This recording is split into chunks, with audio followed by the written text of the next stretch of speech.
Bom dia. Então a gente está aqui diante da nossa 20ª nota de aula, tá? Sobre sistemas lineares ainda, segunda parte. Essa aqui vai ser a nossa última aula antes dessas férias que a gente vai ter, né? De uma semana.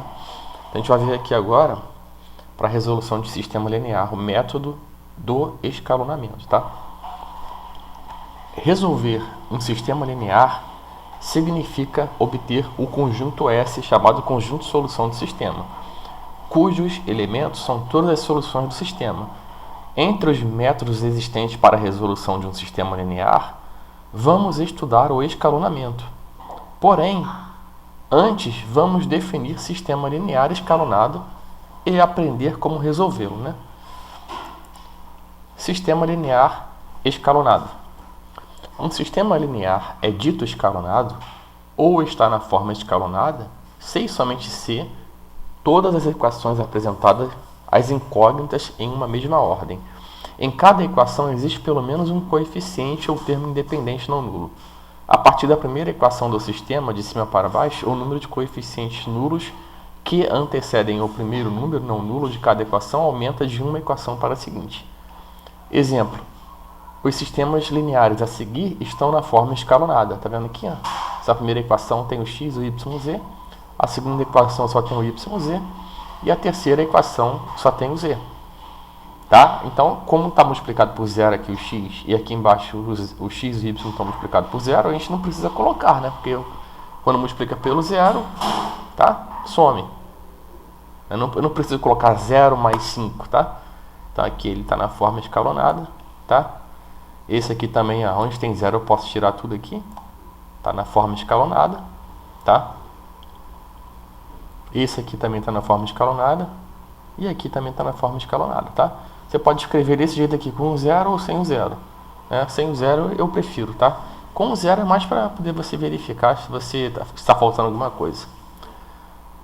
Contra-exemplo, sistema não escalonado. O sistema abaixo não está na forma escalonada, porque o número de coeficientes nulos que antecede ao primeiro número não nulo de cada equação não aumenta de uma equação para a seguinte, da segunda para a terceira equação, tá?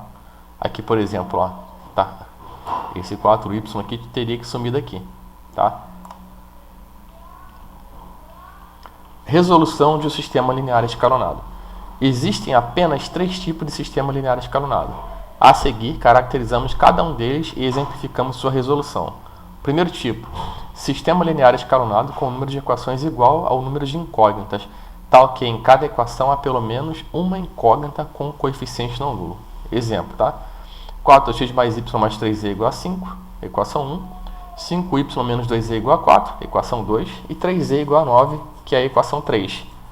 A maneira mais simples de resolver esse sistema é de baixo para cima. Isto é, a gente está aqui, se o 3z é igual a 9, você já acha o valor de z, que vai ser 3 aqui, né? De posse desse z aqui, aí você já substitui aqui, né? Esse 2 vezes z já vai virar o quê? 2 vezes 3, né? Aí você já acha o y. Aí você já, de posse do y e do z, aí você resolve a primeira equação, tá? E a solução sempre na ordem crescente, né? O x, o y e o z. Propriedade. Se um sistema linear escalonado tem um número de equações igual ao número de incógnitas e em cada equação há pelo menos uma incógnita com coeficiente não nulo, então o sistema é possível e determinado, tá?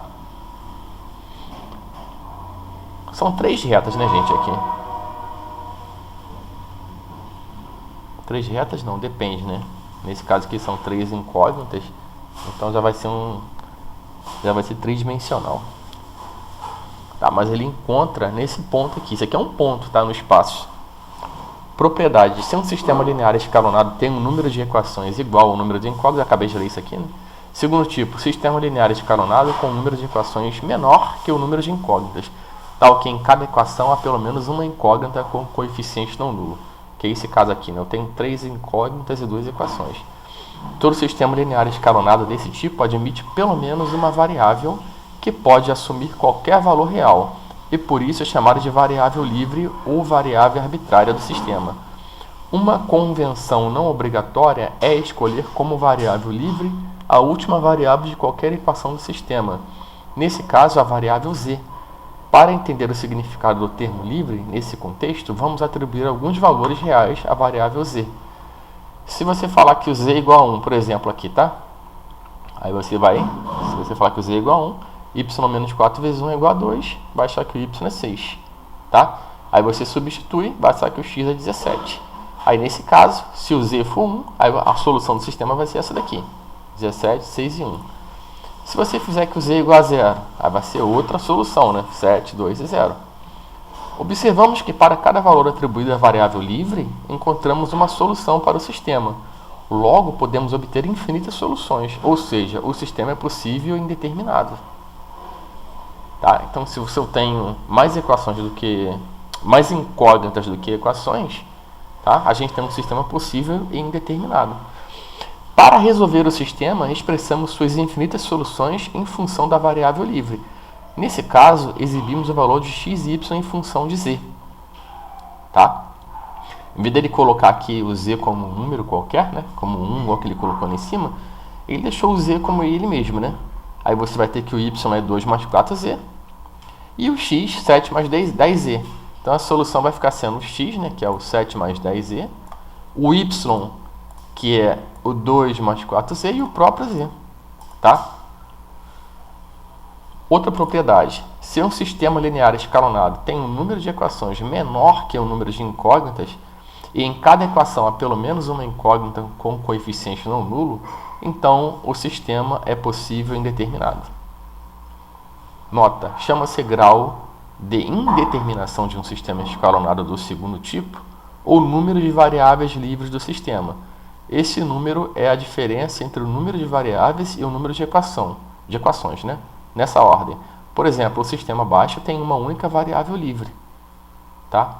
Ele tem 3 variáveis, só que são 2 equações, então ele só tem uma variável livre. Ou seja, o grau de indeterminação desse sistema é 1.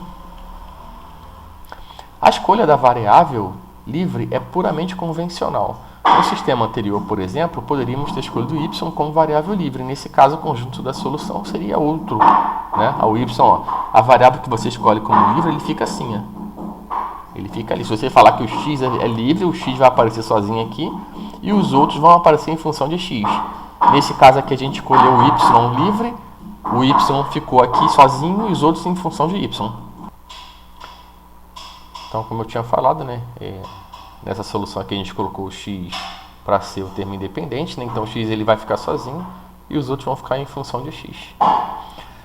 É claro que independente da variável x, y, z escolhida como livre, os conjuntos de solução do sistema são iguais. Isto é, essa solução que vai ser igual a essa solução que é igual a essa solução. Aqui o y está como independente, o x está como independente, o z está como independente, mas todas as soluções vão dar o mesmo resultado, tá?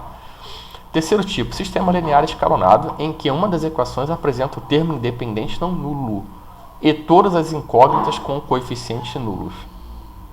Tá? Por exemplo, aqui, ó, 0 mais 0 mais 0 é igual a 3.